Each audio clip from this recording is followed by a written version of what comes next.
ஒரு நல்ல செய்தியோடு ஆரம்பிக்கலாம். நிறைய செய்திகள் இருக்குது, நிறைய இன்ஃபர்மேஷன்ஸ் இருக்குது. ஒரு நல்ல செய்தியோடு ஆரம்பிக்கலாம். மிக விரைவில் யூஎஸோட டேரிஃப் வந்து அகெயின்ஸ்ட் இந்தியா வந்து குறையறதுக்கு நிறைய வாய்ப்புகள் இருக்குது. It could be as early as this month end. இப்போ வந்து 50% இருக்குது. அது வந்து சம்வேர் அரவுண்ட் 15%, 10 to 15, 10 வராது, பட் 15-20% வரத்துக்கு வாய்ப்புகள் இருக்குது. இப்போ முதல் 0 இருந்துச்சு, இப்போ 15-20% வந்திருக்கு. இது வந்து பெரிய பாதிப்பான்னு கேட்டால் ஆக்சுவல் விஷயம் இந்த டேரிஃபே பாதிப்பு கிடையாது நம்மளுக்கு. உலகத்தில் மற்ற நாடுகள் எல்லாமே வந்து பயந்தாங்க. ஏன்னு சொன்னால் அவங்களோட economy is more of export orient. அவங்க எக்ஸ்போர்ட் பண்ணி தான் காசு சம்பாதிக்கணும். அண்ட் யூஎஸ்க்கு வந்து மற்ற நாட்டில் வந்து சாமானம் வந்தால் தான் அவனுக்கு வந்து ஸ்டெபிளைஸ் ஆக முடியும். அவங்க more of a consumption economy. So இப்போ வந்து மற்ற நாடோட இந்தியா வந்து கொஞ்சம் வித்தியாசமான நாடு. இந்தியா வந்து நம்ம ஓன் கன்சம்ஷன் ஜாஸ்தி இருக்குது. 140 பில்லியன் பீப்புள்ஸ் இருக்கிறோம். ஸோ டெஃபினட்டாக நம்மளோட கன்சம்ஷன் ஓன் இருக்குது. ஒன்று. ரெண்டாவது வந்து நம்ம இவ்வளோ நாள் இம்போர்ட் பண்ண ப்ராடக்டை வந்து நிப்பாட்டினாவே போகிறோம். ஓன் ப்ராடக்ட்ஸ் இங்கே மேனுஃபேக்சரிங் பண்ணாவே will be able to sustain. So Indian எக்கானமிக்கு வந்து அந்த அளவுக்கு, அதாவது இங்கேருந்து நம்ம எக்ஸ்போர்ட் பண்ணி தான் நம்ம வந்து சம்பாதிக்கணுன்ற அவசியம் இல்லை. ஒன்று. ரெண்டாவது வந்து நம்ம ஏற்கனவே வந்து மற்ற நாடுகள்லாம் டைவர்சிஃபிகேஷன் பண்ணியிருந்தோம். யூஎஸ் வந்து 50% சொன்னோன்னா அங்கே போக வேண்டிய சரக்கு எல்லாமே வந்து யூரோப்பு, ஆஃப்ரிக்கா, மற்ற நாடுகளுக்கெல்லாம் டைவர்ட் பண்ணி விட்டாங்க. ஸோ நம்மளுக்கு வந்து அந்த அளவுக்கு பெரிய ஆக்சுவல் பாதிப்பு கிடையாது. எஸ், சர்டன் செக்டரில் வந்து பாதிப்பு இருந்துச்சு, எஸ்பெஷலி வந்து டைமண்ட். ரெண்டாவது வந்து கோல்ட் ஜுவல்லரிஸ். மூணாவது வந்து engineering, certain engineering products, and in particular textile industry. Bangladesh பயங்கரமாக அடி வாங்கிய சமயத்தில் இந்த வருஷம் கிறிஸ்மஸ்க்கான பெரிய சேல் வந்து இந்தியாவிலேருந்து போகுன்றதை எதிர்பார்த்தாங்க. That's okay, right. டெக்ஸ்டைல் வந்து ஒரு மேஜர் செக்டார் விச் டெஃபினெட்லி அதுக்கான பாதிப்பு இருக்குது. அது வந்து செக்டார் ஸ்பெசிஃபிக்காக இருக்கும். ஓவராலாக இந்தியா ஸ்பெசிஃபிக்காக எடுத்துக்கிட்டா பெரிய பாதிப்பு வந்து ஆஸ் ஆஃப் நவ் டேட்டாஸ் பிரகாரம் காட்டல. யார் எவ்வளோ மறைக்கிறாங்கன்றது தெரியாது, but as of no datas பிரகாரம் எதுவுமே தெரியல. ஸோ இது வந்து ஒரு குட் நியூஸ். நேற்று market close to about 200 points plus போனதுக்கப்புறமா ஏன் ப்ளஸ் போச்சு? பீகார் எலெக்ஷன் ரிசல்ட் மத்தியானம் வரைக்கும் வரும்போதே வந்து ஓரளவுக்கு வந்து தெரிஞ்சிருச்சு. It is going to be BJP plus Nitish, இவங்க தான் வந்து ஸ்டெபிளைஸ் பண்ண போகிறாங்கன்றது. But in spite of that market பெருசாக கீழே விழுந்ததுக்கு மெயின் ரீசன் தேர்ஸ்டே அன்னைக்கு யூஎஸ் மார்க்கெட் ஆல்மோஸ்ட் 700 பாயிண்ட்ஸ் கீழே விழுந்துருச்சு. நான் சொன்னேன்ல, எவ்வளோக்கு எவ்வளோ வந்து யூஎஸில் வந்து நல்ல நியூஸ் வருதோ அவ்வளோக்கு எவ்வளோ வந்து கெட்ட நியூஸ் வெளியில் வரும். ஏன்னு சொன்னால் முன்னாடி இருக்கிறது வந்து ஒரு பனிமூட்டம்னு வச்சுங்களேன். பனிமூட்டம் நவுந்ததுக்கு தான் ஆக்சுவல் ப்ராப்ளம்ஸ் வெளியில் வர ஆரம்பிக்கும். அண்ட் ரொம்ப நாள் வந்து இந்த புகையை போட்டு பூச்சி காட்டிகிட்டு இருக்க முடியாது. ஸோ யூஎஸ் ஆகட்டும் இல்லை யூரோப்பியன் யூனியன் ஆகட்டும், இவங்க எல்லாருமே வந்து ஏதாச்சும் ஒரு பிரச்சனையை தூக்கி, இந்த சின்ன பசங்களாம் வருவாங்க தெரியுமா, எனக்கு வயிறு வலிக்குது, எனக்கு தலை வலிக்குது, நான் ஸ்கூலுக்கு போகலன்ற அந்த கதை தான் வந்து இவங்க பண்ணிகிட்டு இருக்கிறது. ஸோ ஏதாச்சும் ஒரு ப்ராப்ளம் எடுத்து நிப்பாட்டி வச்சுட்டு மெயின் இஷ்யூவை வந்து அவங்க வெளியில் காட்டுறது கிடையாது. அரசியல்வாதி தானே, எல்லா ஊர்லேயும் இருக்கிற அரசியல்வாதி தான். நம்ம ஊர் ஆளுங்க பண்ணலையா, அதே தான் அவங்க வந்து லார்ஜ் ஸ்கேலில் வந்து பண்ணிகிட்ருக்காங்க. ஆக்சுவல் இஷ்யூஸ் என்ன? அவங்களோட கடன். ஸோ $17 trillion வந்து அவங்க ரீஃபைனான்ஸ் பண்ணியே ஆகணும். ஒன்று. ரெண்டாவது வந்து ஏதோ ஒரு காரணம், ரைட், இன்ஸ்பைட் ஆஃப் அவங்களோட இந்த 43 டேஸ்க்கான ஸ்ட்ரைக்கு ஷட் டவுன் வந்து நின்னதுக்கப்புறமா மார்க்கெட் இவ்வளோ பெருசு உளுந்துருக்குன்னு சொன்னால் ப்ராபப்ளி இல்லை மிக விரைவில் பெரிய லெவலில் கீழே உழுவுறதுக்கான சான்சஸ் இருக்குது. உழுவுன்றது நான் சொல்ல, but as of now signs வந்து எதுவுமே காட்டல. But somewhere down the line it has to fall. இது மனசில் அடிக்கடி ஞாபகப்படுத்தி வச்சுக்கிட்டே இருங்க. இதே லைனில் வந்து நிறைய நியூஸுகள் இருக்குது. ஸோ அதுவும் நம்ம வந்து ஷேர் பண்ணலாம். ஸோ தேர்ஸ்டே அன்னைக்கு அங்கே யூஎஸ் மார்க்கெட் உளுந்ததுக்கான எதிர்வலி இங்கேயும் உளுந்துச்சு. தோ இந்தியாவில் வந்து பாசிட்டிவ் நியூஸ் இருந்தாலும் இட் ஃபெல் டவுன். பட் ஞாபகம் வச்சுங்க, லாஸ்ட் 3-4 டேஸாக மேலே ஏறினதுக்கு it was only counter trend. நேற்று வந்து நிஃப்டி 25,971 வந்து க்ளோஸ் ஆச்சு, 17 பாயிண்ட்ஸ் ப்ளஸில். நான் சொல்கிறது வந்து ஃபியூச்சர்ஸ். அண்ட் ஸ்பாட் வந்து 30 பாயிண்ட்ஸ் ப்ளஸில் இருந்துச்சு. முந்தா நேற்று வந்து 72 பாயிண்ட்ஸ் ப்ரீமியமில் இருந்துச்சு. நேற்று வெறும் 61 பாயிண்ட்ஸ் தான் ப்ரீமியமில் இருக்குது. ஞாபகம் வச்சுங்க, ப்ரீமியம் கம்மியாகிட்டே போயிட்டுருக்கு. சம்வேர் அந்த பயம் காட்டிக்கிட்டு இருக்கு. ஒன்று. இந்தியா விக்ஸில் காட்டல, ரைட். விக்ஸ் தான் வந்து பேசிக்காக பயம் காட்டுறது. நேற்று நீங்கள் எடுத்துக்கிட்டிங்கன்னு சொன்னால் இந்தியா விக்ஸ் வந்து குறைஞ்சிருக்கு. ஆல்மோஸ்ட் 1.8% குறைஞ்சி 11.94 வந்து இருக்குது. ஸோ இந்தியா விக்ஸ் வந்து குறைஞ்சிக்கிட்டே தான் இருக்குது. பேங்க் நிஃப்டியை பொறுத்த வரைக்கும் நேற்று 147 பாயிண்ட்ஸ் ப்ளஸில் வந்து க்ளோஸ் ஆகிருக்கு bank Nifty futures and 165 points வந்து ப்ரீமியமில் இருக்குது. இன்ட்ராடே ஸ்விங்கு நீங்கள் எடுத்துக்கிட்டிங்கன்னா க்ளோஸ் டு அபவுட் 390 பாயிண்ட்ஸ் வந்து இன்ட்ராடே ஸ்விங்கு. நேற்று பேங்க் நிஃப்டியை பொறுத்த வரைக்கும் ஓரளவுக்கு நல்லா பாசிட்டிவாக இருந்துச்சு. அகெயின் பப்ளிக் செக்டர் பேங்க்ஸ் தான் வந்து சூப்பர் டூப்பராக performance heroes, right. Canara bank வந்து 2%, bank of Baroda 1.3%, SBI, Axis bank, bank of India. ஞாபகம் வச்சுங்க, நம்ம வந்து அடிக்கடி நம்ம சொல்லிட்டு இருந்தது Canara bank, bank of India, Punjab national bank, union bank, இவங்களாம் வந்து பாசிட்டிவாக வந்து க்ளோஸ் ஆகிருக்கு, செம்ம பாசிட்டிவாக வந்து க்ளோஸ் ஆகிருக்கு. நேற்று வந்து Muthoot new all time high வந்து க்ளோஸ் பண்ணியிருக்காங்க. நியூ ஆல் டைம் ஹையா இல்லை 52 வீக் ஹையான்றது எனக்கு சொல்ல தெரியல, பட் சார்ட்டை போய் பார்த்துங்க. பட் நேற்று வந்து 10.1%, ரைட், சூப்பர் டூப்பர் ரிசல்ட் வந்து அவங்க கொடுத்துருக்குறாங்க. கொடுத்து தானே ஆகணும். கோல்டு விலை எவ்வளோ ஏறிக்கிட்டே இருக்குது. ஃப்ரெஷ்ஷாக கிளைண்ட் வர வேணாம், இருக்கிற கிளைண்ட்டுக்கே அப்பா டாப் அப் பண்ணிக்கன்னு சொல்லிட்டு கொடுத்துக்கிட்டே இருந்தாங்க. So definitely they are suppose to make very good returns, right. Gold விலை கீழே விழுவும் போது தான் இவங்களுக்கு பிரச்சனை வரும். அது வரைக்கும் கொண்டாடட்டும், நல்லா இருக்கட்டும். ஸோ முத்தூட்டை வந்து நேற்று 10.1% அவங்களோட ரிசல்ட் சூப்பர் டூப்பராக இருந்துச்சு. அதுக்கான எதிர்வொலி மணப்புரமும் அப்படியே கூடயே இழுத்துட்டு போயிடுச்சு. மணப்புரம் வந்து 2.5% அப்பாக இருந்துச்சு. பிஎஸ்சி வந்து ஒரு நியூ நல்ல ஹை 2.4%. ஸோ மற்றது பற்றி நம்ம வந்து டிஸ்கஸ் பண்ணல. அதே மாதிரி இன்ஃப்ராஸ்ட்ரக்சரில் ஆர்விஎன்எல் ஆகட்டும், மெக்கடோஸ் ஆகட்டும், அதானி என்டர்பிரைஸ் ஆகட்டும், அதானி போர்ட் ஆகட்டும், ஜிஎம்ஆர் இன்ஃப்ரா ஆகட்டும், இது எல்லாமே வந்து பாசிட்டிவ்ல இருந்து இருந்துச்சு. எட்டர்னல் 3 நாளைக்கு முன்னாடி தான் நம்ம வந்து சொல்லிகிட்டு இருந்தோம். மேலே வேவ் 5 முடிச்சு கீழே வந்து ஃபாஸ்ட்டாக கீழே விழுந்துச்சு. க்ளோஸ் டு அபவுட் 20% கீழே விழுந்துச்சுன்றது. That's okay. நேற்று பாசிட்டிவில் வந்து ஓரளவுக்கு இதை வந்து ட்ரெண்டாக இல்லை நியூ ட்ரெண்டாக இல்லை கவுண்டர் ட்ரெண்டான்றது நம்ம பேசல. 1.7% அப்பாக இருந்துச்சு. நீங்கள் வந்து செக்டர் வைஸ் நீங்கள் எடுத்துக்கிட்டிங்கன்னா டெலிகாம் தான் வந்து ராஜா. டெலிகாமில் என்ன 4 ஸ்டாக்கு, 4 ஸ்டாக்கும் வந்து நல்ல கம்பெனிஸு. ஐடியா 4.4% அப்பாக இருந்துச்சு. நம்ம ஐடியா அதுக்கான இலக்கை வந்து 13 ரூபீஸில் கொடுத்துருந்தோம்.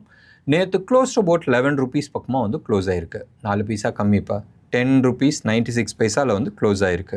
இண்டஸ் டவரும் வந்து 1.4% வந்து அப்பாக இருந்துச்சு. பாரதி ஏர்டெல் அதுவும் பாசிட்டிவாக இருந்துச்சு. இருக்கிறது 3 ஸ்டாக்கு தான். ஸோ இவங்க 3 பேருமே வந்து அப்பாக இருக்குது. பிடிஎல் லாங் பில்டப்பில் வந்து பிடிஎல் ஆகட்டும், ஆம்பர் ஆகட்டும், வோல்டாஸ் ஆகட்டும், மெரிக்கா ஆகட்டும், இவங்களாம் வந்து நல்லா கொடுத்துருக்குறாங்க. சரி, நம்ம நிறைய நியூஸ் இருக்குதுன்னு நம்ம சொன்னோம்ல. நான் வந்து நிஃப்டியோட லெவல்ஸு நான் கொடுக்குறேன், நிஃப்டிக்கான லெவல்ஸ் கொடுக்குறேன். பட் ஓப்பன் இன்ட்ரெஸ்ட் பற்றி இல்லை ஆப்ஷன்ஸ் பற்றி இன்றைக்கி நான் டேட்டா ஷேர் பண்ணல. ஃபஸ்ட்டு வந்து நியூஸ் போயிடலாம். நம்ம வந்து வாரன் பஃபெட்டை பற்றி நம்ம பேசியிருந்தோம். க்ளோஸ் டு அபவுட் 30% வந்து அவர் கேஷில் உட்காந்துட்டு இருக்காரு தலைவர். இது மாதிரி இதுக்கு முன்னாடி உட்காந்ததே இல்லைன்னு சொல்லிட்டு அவர் சொல்லிட்டு இருக்காரு. ஒய்? Because of risk. கேஷ்னா கேஷை வீட்டிலேருந்து வாங்கி வச்சிட்ருக்கலாம். பட் கேஷ்ன்றது மோர் ஆஃப் எஃப்டியாக இருக்கலாம், இல்லை ஈக்குவலண்ட் ஃபண்டாக இருக்கும். Short term, ultra short term liquid funds அது மாதிரி இருக்கலாம். இது வாரன் பஃபெட்டை பொறுத்த வரைக்கும் போகிற போக்கு பார்த்தா இந்தியன் மார்க்கெட்டும் அப்படி தான் இருக்குன்றது தோணுது. இந்தியன் ஈக்விட்டி ஃபண்ட்ஸ், நீங்கள் மியூச்சுவல் ஃபண்ட்லலாம் கேஷ் போடுறீங்க தெரியுமா, அந்த ஈக்விட்டி ஃபண்ட்ஸ் கூடயும் இன்றைக்கி வந்து ஆஸ் ஆன் டேட் 29%, எவ்வளோ 29% they are sitting in cash. நீங்கள் 100 ரூபா போடுறீங்கன்னு சொன்னால் அவன் வந்து வெறும் 71 ரூபா தான் இன்வெஸ்ட் பண்ணுறான். மீதி 29 ரூபா வந்து கேஷில் இருக்குது. ஸோ மார்க்கெட்டில் வந்து எங்கே இன்வெஸ்ட் பண்ணணும்னு தெரியாத இருக்குது ஒன்று. ரெண்டாவது வந்து ரிஸ்க் ஃபேக்டர்.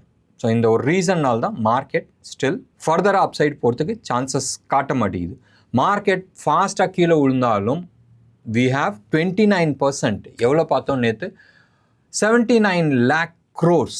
அதில் 30% நீ வச்சிங்களா எவ்வளோ கேஷ் கையில் இருக்குன்றது யோசனை பண்ணி பார்த்துங்க.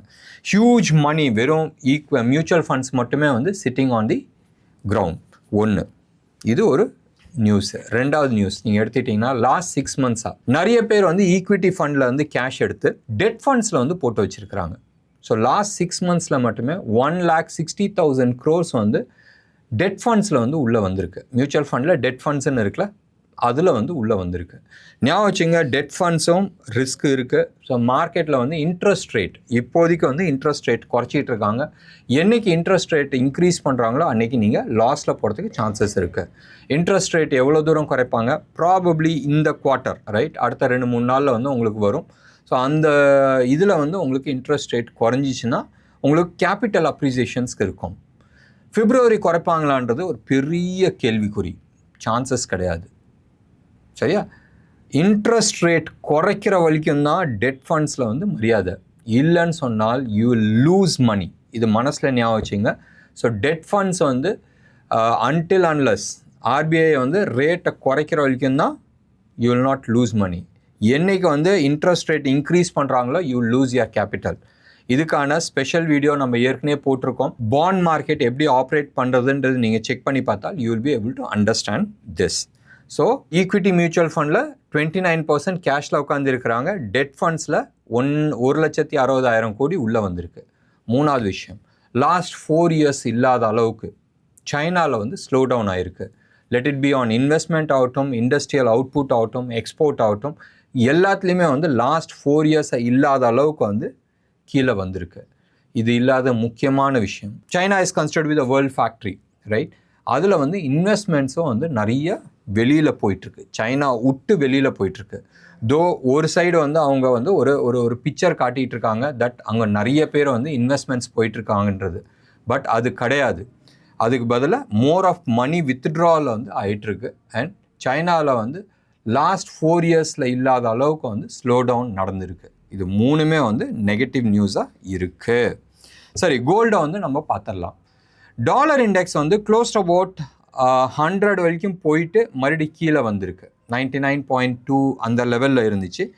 ப்ராபபிள் டாலர் இண்டெக்ஸ் வந்து 102.45 வரைக்கும் போகிறதுக்கு சான்சஸ் இருக்குது. ஸோ டாலர் இண்டெக்ஸ் மேலே போச்சுன்னு சொன்னால், மறுபடியும் நான் சொல்கிறேன், டாலர் இண்டெக்ஸ் மேபி மேலே போச்சுன்னு சொன்னால் கமாடிட்டிஸ்லாம் அடி வாங்கிறதுக்கு சான்சஸ் நிறைய இருக்குது. கமாடிட்டிஸில் வந்து மெயினாக நம்ம எடுத்துக்கிட்டோம்னு சொன்னால் gold and silver. Gold Friday அன்னைக்கு க்ளோஸ் ஆன லெவல் வந்து 4094. அண்ட் நீங்கள் வந்து ஸ்டாப் லாஸ் போடணும்னு நினச்சா 4060 லெவலில் வந்து நீங்கள் ஸ்டாப் லாஸ் போட்டுக்கலாம். அண்ட் ப்ராபபிள் இந்த தர கீழே வந்துச்சுன்னு சொன்னால் 4892, மறுபடியும் நான் சொல்கிறேன் 4892 வரைக்கும் வரதுக்கான பாசிபிலிட்டிஸ் இருக்குது. ஒரு கொஞ்ச நாளைக்கு முன்னாடி அந்த லோ வந்துச்சுல, அந்த லோ வரத்துக்கு பாசிபிலிட்டிஸ் இருக்குது. டாலர் இண்டெக்ஸ் ஸ்ட்ராங் ஆச்சுன்னா கமாடிட்டிஸ் எல்லாமே அடி வாங்கிறதுக்கு சான்சஸ் இருக்குது. சில்வரும் வந்து ஓரளவுக்கு நல்லா குறைஞ்சி வந்திருக்கு. அண்ட் சில்வர் வந்து க்ளோஸ் ஆன லெவல் டாலர் டேர்ம்ஸில் நான் சொல்கிறேன் 50.6 அந்த லெவலில் இருக்குது. அண்ட் ஸ்டாப் லாஸ் வந்து 49.8 நீங்கள் போட்டுக்கலாம். அண்ட் அப்சைடு வந்து டார்கெட் அரௌண்ட் 55 பக்கமாக இருக்குது. ஏன்டா நீ டாலர் டேர்ம்ஸில் சொல்லிகிட்டு இருக்கேன்னு சொன்னால், நிறைய பேர் ரைட், கணக்கு வழக்கு இல்லாத நிறைய பேர் வந்து டப்பா ட்ரேடில் டாலர் டேர்ம்ஸில் ட்ரேட் பண்ணிகிட்ருக்காங்க. ஸோ அதுக்கோசரம் அந்த நம்பர் நான் சொன்னேன். ரூபி டேர்ம்ஸில் என்ன வேணுன்றது MCX மிக விரைவில் நான் அது ஏற்பாடு பண்ணுறேன். சரி, சில்வரை வந்து நம்ம ரேட்ஸ் பார்த்துக்கலாம். ருப்பி அதே லெவலில் தான் இருக்குது, 88 rupees 70 பைசாவில் தான் இருக்குது. நேற்று கோல்டு வந்து 24 கேரட் ஜிஎஸ்டியோட சென்னையில் ஹோல்சேல் ரேட் கோல்டு வந்து 12,730 அந்த லெவலில் இருந்துச்சு பர் கிராம் ஜிஎஸ்டியோட இருக்கிற ரேட்டு. மறுபடியும் நான் சொல்கிறேன் 12,730. சில்வரை பொறுத்த வரைக்கும் ஆல்மோஸ்ட் 1,60,000 பக்கமாக இருக்குது, 1,60,000 rupees பக்கமாக இருக்குது. ஒரு 150 ரூபா கம்மியாக இருக்குது. ஸோ அது சொல்ல வேணாம் தான், 60,000 நான் சொல்லியாச்சு. இது வந்து ஜிஎஸ்டியோட 999 குவாலிட்டி சென்னையில் இருக்கிற ரேட்டு. எஃப்ஐஐஸ் நேற்று வந்து ஓரளவுக்கு விற்றுருக்குறாங்க, ஓரளவுக்கு நிறையாவே விற்றுருக்குறாங்க. 4,968 crores வந்து விற்றுருக்குறாங்க. 5,000 crores எடுத்துக்கலாம். நம்ம ஆளுங்க ஒன்றும் கம்மி இல்லையே, 8,461 crores வந்து வாங்கியிருக்கிறாங்க. அவங்க வந்து ஆல்மோஸ்ட் 5,000 கோடி, நம்ம வந்து 8,500 கோடிக்கு வந்து நம்ம வாங்கியிருக்கிறோம். ஸோ இதுதான் வந்து இருக்கிறதுலே இப்போதைக்கு இருக்கிற பாசிட்டிவ் நியூஸ். சரி, நிஃப்டிக்கான ஸ்டாப் லாஸ் லெவல் நான் சொல்கிறேன்னு சொல்லியிருந்தேன்.